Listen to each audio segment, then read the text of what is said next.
friends. So we have Elliot and Mrs. Cofell here, and we are going to play Tensies. And I know some of the students in our class, in Mr. Kinraid and Mrs. Cofell's class, absolutely love this game. There's a few of you that we're playing all the time during free choice.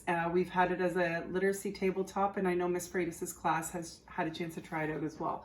So usually parents, we have an 11 by 17 sheet of paper with basically rectangles for each of the cards, but I didn't bring one home, so Elliot and I have learned to play without it. So that means as long as you have a deck of cards, you guys can play it at home with your parents as well.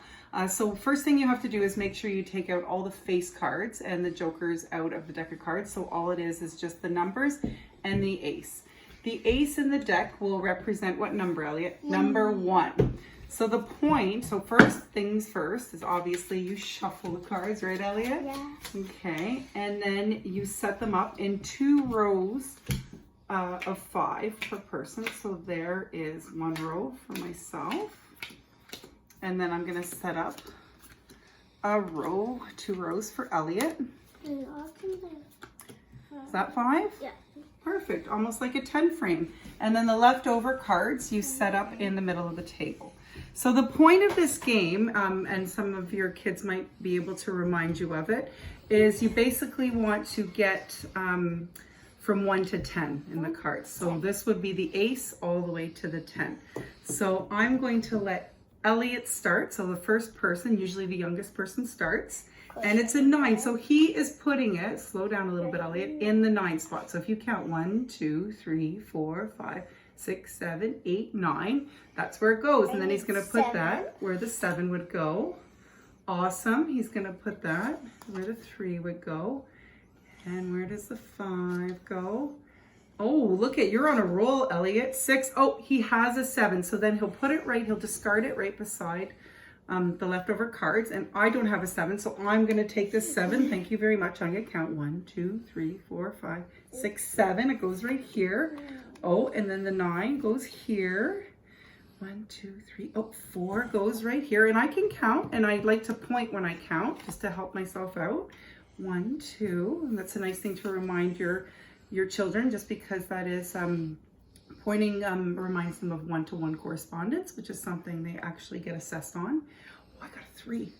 All right, so we're gonna put the 3 right there. Oh, I got and look at Elliot, are you gonna use that 4? He is, because he needs it.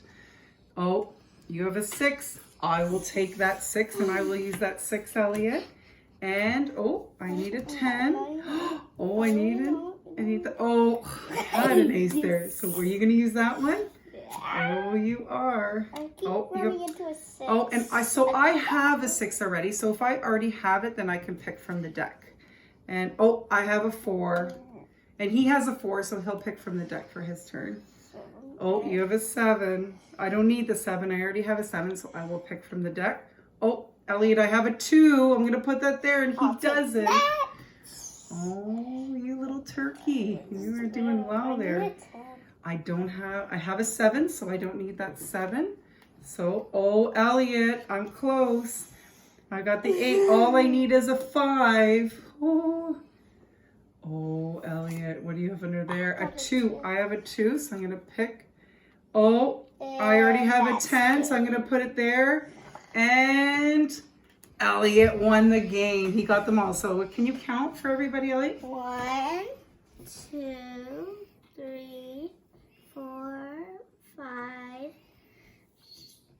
6, 7, 8, 9, 10. Awesome. So try this at home. This is a game, honestly, we've played it all through the year, so the students should probably know the game. Have fun.